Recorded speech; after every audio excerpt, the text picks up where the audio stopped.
I have trained 412 cadets in 11 cycles as proctor of the Vashkar Combat Academy. In all that time, I believed I had seen every kind of student there was. I had seen the proud ones who thought they already knew everything. I had seen the fearful ones who froze the moment things became difficult. I had seen the clever ones who tried to find shortcuts, and the lazy ones who never tried at all. I believed there was nothing left that could surprise me. Then I met Cadet Aiden Reyes, and I learned that I still had a great deal to learn. Reyes was a human, one of the newer species allowed into our training programs after their homeworld joined the wider alliance of starfaring peoples. Humans were strange to us in every way. Their skin was soft, their teeth were blunt. Their bodies were slow compared to most of the other species in my classroom. They tired quickly, they needed more rest than almost anyone else, and they asked far too many questions. But questions were not Reyes's biggest problem. His biggest problem was that he never seemed to understand when he should be quiet. He questioned my lessons in front of the entire class. He questioned the training schedules. He questioned why we still used outdated combat drills that had not changed in generations, even when better methods existed. Most cadets learned quickly that a proctor's word was final. Reyes never learned this lesson, no matter how many times I corrected him. By the third time he spoke out of turn in a single rotation, my patience had worn thin. I decided it was time to teach him a lesson he would not forget. There was a placement reserved for cadets who could not be controlled through normal means. It was called the Kaith Hunt Bond Program, and it was, in every way that mattered, the end of a cadet's career. The Kaith were not like us. They were hunters from a world where survival depended on being faster, stronger, and smarter than everything else trying to eat you. They had been brought into the fleet not because they wanted to serve, but because no one wanted to fight against them instead. The Kaith did not train cadets in any gentle way. They tested them. Most cadets sent to the Kaith did not return. The ones who did often refused to speak about what had happened to them. I signed the transfer order myself, and I will admit now that I felt a small amount of satisfaction as I did it. "You have been reassigned to Hunt Cohort Ashrel," I told him, effective immediately. He blinked at me with those round human eyes of his, an expression I had learned meant confusion. "Cool. Is that good?" "No, Cadet. It is not good." To my great annoyance, he simply shrugged, an odd human gesture that seemed to mean both everything and nothing at once, and walked out with his single bag over one shoulder. He looked like someone leaving for a short trip, not someone walking toward what I believed would be the end of his training. I did not expect to see him again. The other human cadets in his class grew unusually quiet when they learned where he had gone. Humans were rarely quiet about anything, so their silence told me they understood, even if they did not say it aloud, that their friend was unlikely to come back. 3 weeks passed. I filed the loss report early, mostly to save myself the trouble of doing it later. Then, without warning, a message arrived at the Academy's landing control. A Kaith transport ship was requesting permission to dock. It carried the transponder code for Hunt Cohort Ashrel.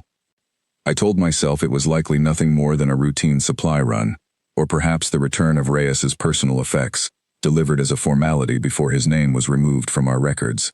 I walked to the landing bay expecting very little. The ramp lowered, and Aiden Reyes walked out first. He looked different than I remembered. His skin had darkened slightly, the mark of long hours under a different sun. He wore a strange combination of his old academy uniform and pieces of Kaith gear, clearly resized to fit a much smaller frame than it was built for. And he was smiling in a way I had never seen from him before, wide and easy, like a person returning from a pleasant trip rather than a dangerous assignment. Behind him came 6 Kaith hunters in full gear, and to my great shock, they were laughing. Kaith rarely laugh. Their species does not often find humor in the things that make other species laugh, and their laughter, when it happens, sounds nothing like ours. It is a low, rolling sound, almost like distant thunder. I had heard it perhaps 3 times in my entire career. Now I was hearing it 6 times at once, from 6 different hunters, all walking down the ramp together with Reyes in the middle of them. The lead hunter, a formidable Kaith named Ashrel, had one arm draped across Reyes's shoulders in a way that suggested deep familiarity, as though they had known each other for years rather than weeks. Ashrel was known throughout the fleet. She had led more successful missions than any other Kaith hunter in service, and her reputation for being difficult to please was well known among every proctor at the academy. "Proctor?" Reyes called out, waving at me as though we were old friends meeting after a long time apart. "You are not going to believe the 3 weeks I just had." For a moment, I found that I could not speak at all. "Explain," I finally managed. And so he did, though it took far longer than I expected, and I have thought about what he told me many times since. He explained that on his very first day with the cohort, the Kaith had placed him inside a training exercise built to test the will of anyone who was not already prepared to think like a hunter. There were no weapons given to him, no armor, nothing but his own wits, and a set of automated tracking machines designed to chase him through a massive open space built to feel like a wild, untamed world. The expected result of this exercise was always the same. Cadets would panic, they would freeze, they would fail quickly, and the test would end before real harm could come to them. Because the Kaith wanted to see how someone reacted under pressure, not to cause true damage. Reyes had done something no one expected. He had stopped moving entirely, cupped his hands together, and made a loud whistling sound, the kind he told me humans used long ago to call to each other across great distances. He was not signaling to the machines, he was signaling to the hunters watching from above, calling out to get their attention. According to Ashrel, the sound had startled the entire observation deck into silence. Reyes had then calmly explained, while the tracking machine circled him, that he had grown up around wide-open land back on his homeworld, where his family had raised animals and dealt with wild creatures that sometimes threatened their herds. He knew a few things about outsmarting something that was faster and stronger than he was. He asked, quite politely, if the Kaith would rather watch him fail at their old test, or let him show them something new. They had been too surprised to say no. By the second week, Reyes had earned a strange kind of respect among the cohort, not because he had become as strong as any Kaith hunter, for that was simply not possible for a human body to achieve, but because he refused to give up, and because he was endlessly clever in ways the Kaith had never encountered before. He told me he had spent an evening fixing 2 old tracking devices that had been sitting broken in a supply room for a long time, machines the Kaith had simply stopped using because no one had bothered to repair them. Reyes had taken them apart, studied the parts and put them back together using tools he had borrowed and a great deal of patience. When he handed the working devices back to the cohort's youngest hunter, the young Kaith had stared at him for a long moment, before asking how a human, of all creatures, had known how to fix something a hunter could not. Reyes had simply said that back home, if something broke and you could not buy a new one, you learned to fix it yourself, or you went without. This answer, apparently, had impressed the Kaith greatly. Their culture valued self-reliance above almost everything else. He told me about the games he had taught them during their rest periods, simple card games from his own world, that had somehow caused 3 disagreements and 1 surprising declaration of friendship between 2 hunters who had barely spoken to each other before. He told me about long nights spent listening to the older hunters tell stories about their homeworld, and how he had shared stories of his own in return, about his family, about the wide fields where he grew up, about the animals he used to help care for. But the part of his story that left me the most amazed was what happened during the 3rd week. There was a small mining outpost near the edge of the cohort's assigned territory. It had been dealing with an ongoing problem, a large and dangerous wild creature that had been causing trouble for the workers there, damaging equipment and frightening people away from parts of the outpost they needed to use. The creature was not part of the cohort's official assignment, so according to the strict terms of their contract, the Kaith were not required to do anything about it. Reyes had thought this was wrong. He told the cohort that ignoring people who needed help simply because of a technical rule felt like a poor excuse, and that if they were truly as skilled as their reputation suggested, they should be willing to prove it by helping people who actually needed them. He told me that at first, the older hunters had laughed at him, telling him that contracts existed for good reasons, and that Kaith did not act outside of their assignments without proper authorization. But Reyes had not let the matter drop. He kept bringing it up, kept asking why a group so proud of their strength would refuse to use it to help someone simply because of paperwork. Eventually, Ashrel herself had grown tired of the conversation and declared that if the human was so certain they should act, then they would act, and if it turned out to be a mistake, the blame would rest on him. So the cohort had gone to the outpost together, Reyes included, and worked out a plan to deal with the creature without causing serious harm to it or to anyone nearby. Reyes had suggested using the outpost's old equipment to build several large traps and noise devices, things that would confuse and redirect the creature away from the areas where people worked, rather than confronting it directly. The Kaith had been skeptical at first, more accustomed to direct approaches, but they agreed to try his plan. Mostly, Reyes admitted with a laugh, because they were curious to see if it would actually work. It worked far better than anyone expected. The creature, confused by the noise and unable to find its usual paths blocked by the traps, eventually moved on from the outpost entirely, choosing to search for easier territory elsewhere. No one was harmed. The mining outpost was safe again, and the workers there were deeply grateful. Ashrel told me later, in her flat and serious way of speaking, that she had never seen a plan like it, one that solved a problem entirely through cleverness rather than confrontation. She said it had taught her cohort something valuable about the different ways that strength could be shown. "They kept calling me Little Claw," Reyes told me, grinning as he said it. "I think it is some kind of honor among them. Ashrel says it means I act braver and smarter than my size would suggest, which she told me is the highest compliment a Kaith can give to someone who is not one of their own." Ashrel made a satisfied clicking sound with her mandibles when she heard this, a sound I had only ever heard Kaith make around their own young. "I have a formal request," she said, in the flat and absolute tone the Kaith use for statements that are not really requests at all. "Little Claw should remain permanently bonded to Hunt Cohort Ashrel. We have already begun adjusting our equipment to properly fit someone of his size." I looked at Aiden Reyes, the most difficult and outspoken student I had processed in 11 cycles, the cadet I had sent away out of pure frustration, believing I would never see him again. He stood there, shoulder to elbow, with 6 of the most skilled and respected hunters in the entire fleet, and every one of them looked at him the way soldiers look at someone who has proven themselves worthy of trust. I would learn later, from the official records the cohort submitted, that Reyes had done far more than simply survive his time with them.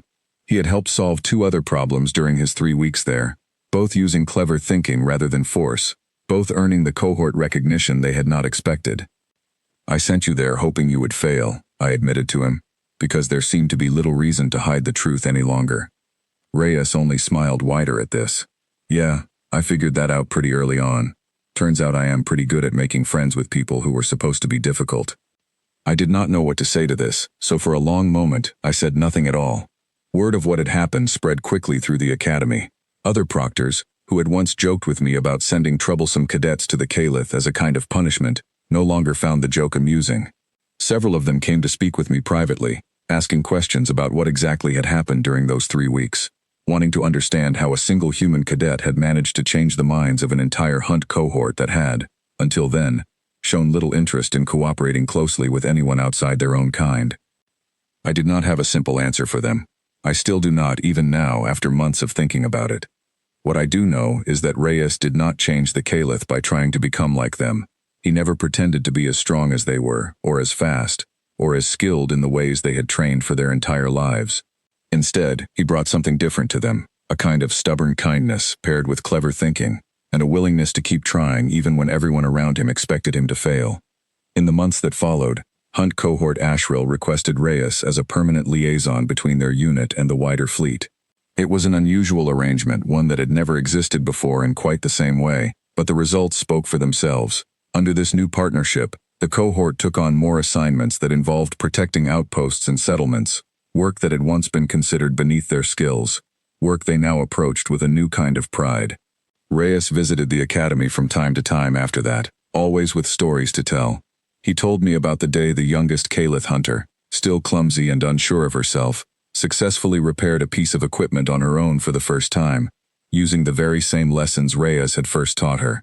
He told me about a difficult mission where the cohort had needed to rescue a group of stranded travelers, and how his knowledge of building temporary shelters, learned from his family back on his homeworld, had helped keep everyone safe until help arrived.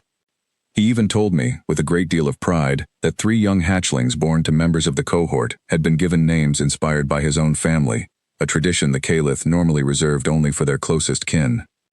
I asked him once, during one of his visits, if he had ever been afraid during those first days with the cohort, when he had no weapons and no armor, and nothing but his own wits to rely on. He thought about the question for a long moment before answering. "Sure, I was scared," he admitted.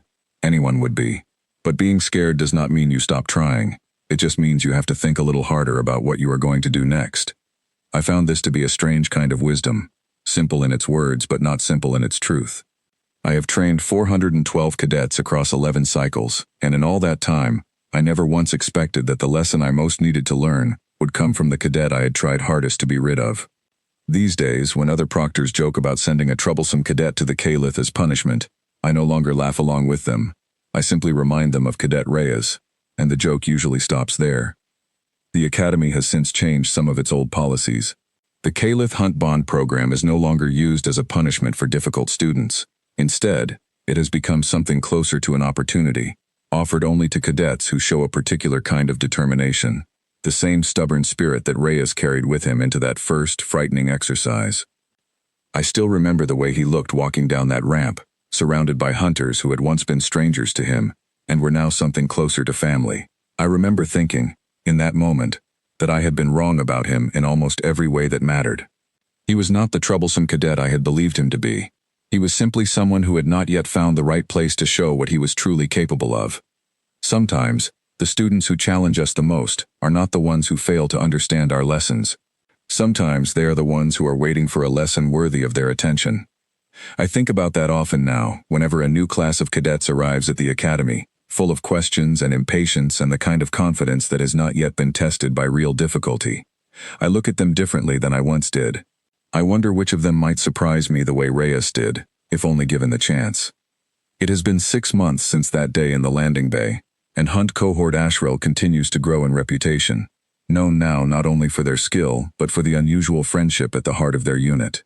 Reyes still visits when his duties allow, always cheerful, always ready with a new story, always treating the Kaith around him not as fearsome hunters to be careful of, but as friends who happen to look very different from himself. Ashrel has become something of a legend among the younger cadets, who whisper about the fierce Hunt matriarch, who now keeps a human liaison close at her side, treating him with a kind of protective loyalty rarely seen among her kind. I have heard stories, likely exaggerated in the retelling, of Ashrel personally overseeing the fitting of new equipment for Reyes, making certain every piece was properly adjusted for his smaller frame, a task she reportedly refused to delegate to anyone else. I asked Reyes once what he thought had made the difference, why he had succeeded where so many others had not. He shrugged in that familiar human way of his, and said simply that he had never thought of the Kaith as something to be afraid of. He had thought of them as people, just people who happen to be very good at hunting, and people, he said, usually respond well when you treat them with honesty and respect, no matter how different they might seem on the outside. I have carried that thought with me ever since. There is a lesson in all of this, though it took me far longer to understand it than it should have. Strength comes in many different forms, and the ability to survive difficulty does not always look the way we expect it to. Sometimes it looks like careful thinking instead of raw power.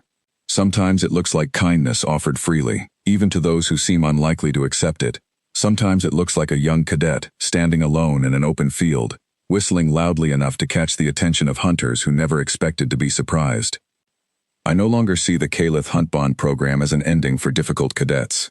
I see it now for what it truly can be, a chance for someone to discover a part of themselves they had not yet had the opportunity to show.